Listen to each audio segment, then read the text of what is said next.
Henesis Kabanatang 38.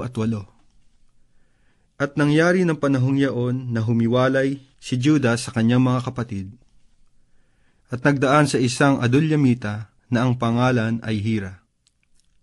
At nakita roon ni Juda ang anak na babae ng isang Kananeo na tinatawag na Suwa, at kinuha niya at kanyang sinipingan. At naglihi at nanganak ng lalaki, at tinawag niya ang kanyang pangalang At naglihi uli at nanganak ng lalaki, at tinawag niya ang kanyang pangalang Onan. At muling naglihi at nanganak ng lalaki, at tinawag niya ang kanyang pangalang Sela. At si Juda ay nasa Chezib nang siya'y manganak. At pinapag-asawa ni Juda si na kanyang panganay, at ang pangalan niya ay Tamar.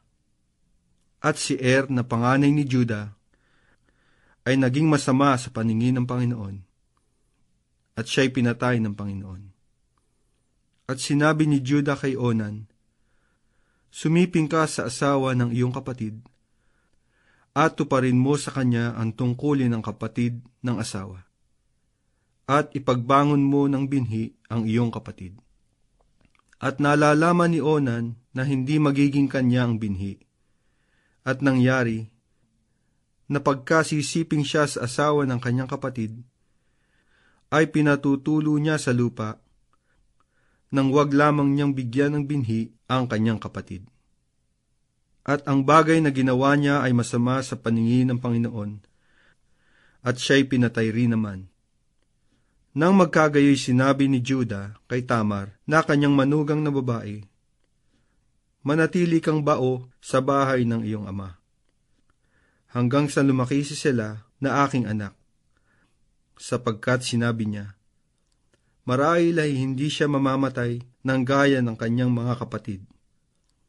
At yumaon si Tamar at tumahan sa bahay ng kanyang ama.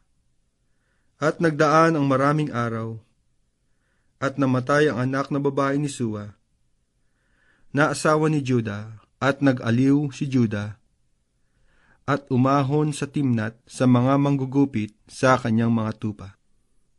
Siya at ang kanyang kaibigang si Hira na Adulamita, at naibalita kay Tamar na sinasabi, "Narito ang iyong biyanang lalaki ay umaahon sa Timnat upang pagupitan ang kanyang mga tupa." At siya'y nag-alis ng suot pagkabao, at nagtakip ng kanyang lambong, at pagkapagtakip ay naupo sa pasukan ng Inaim, na nasa daan ng Timnat, sapagkat kanyang nakikita na si Sela ay malaki na, at hindi pa siya ibinibigay na asawa. Nang makita siya ni Juda, ay ipinalagay siyang patutot, sapagkat siya'y nagtakip ng kanyang mukha. At lumapit sa kanya sa tabi ng daan at sinabi, "Narito nga, ipinamamanhi ko sa iyo na ako'y pasipingin mo sa iyo," sapagkat hindi siya nakilalang kanyang manugang. At kanyang sinabi, "Anong ibibigay mo sa akin sa iyong pagsiping sa akin?" At kanyang sinabi, "Padadalhan kita ng isang anak ng kambing na mula sa kawan." At kanyang sinabi, "Bibigyan mo ba ako ng sanla hanggang sa maipadala mo?" At kanyang sinabi, "Anong sangla ang ibibigay ko sa iyo?" At kanyang sinabi, "Ang iyong singsing at ang iyong pamigkis, at ang tungkod na dala mo sa kamay." At kanyang ipinagbibigay sa kanya, at sumiping sa kanya, at siya'y naglihi sa pamamagitan niya. At siya'y bumangon at yumaon, at siya'y nag-alis ng kanyang lambong, at isinuot ang mga kasuotan ng kanyang pagkabao. At ipinadala ni Juda ang anak ng kambing sa pamamagitan ng kamay ng kanyang kaibigan, na Adulamita, upang tanggapin ang sanla sa kamay ng babae.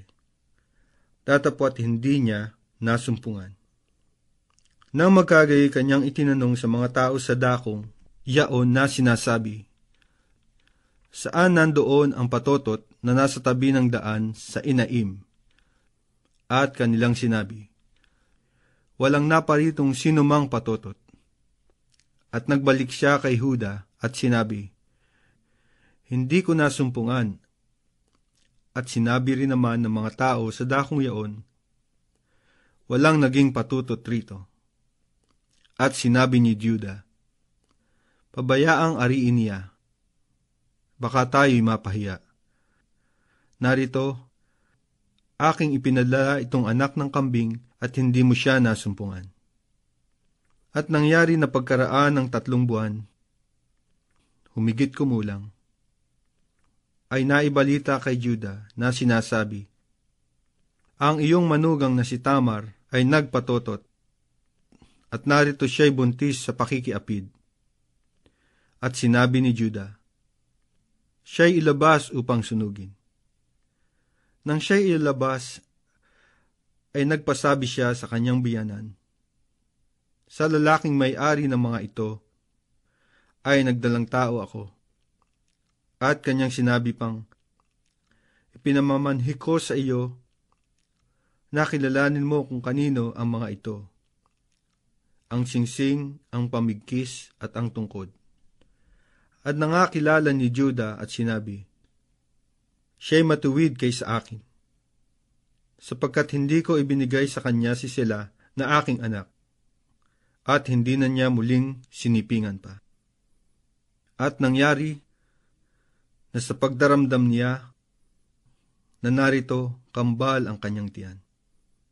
At nangyari, nang nanganganak siya, na nailabas ng isa ang kamay, at hinawakan ng hilot at tinalian sa kamay ng isang sinulid na mapula, na sinasabi, ito ang unang lumabas.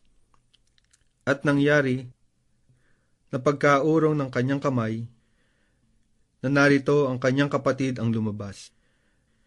At kanyang sinabi, bakit nagpumiglas ka? Kaya tinawag ang pangalan niyang Pares. At pagkatapos ay lumabas ang kanyang kapatid, na siyang may sinulid na mapula sa kamay, at tinawag na Sara ang kanyang pangalan.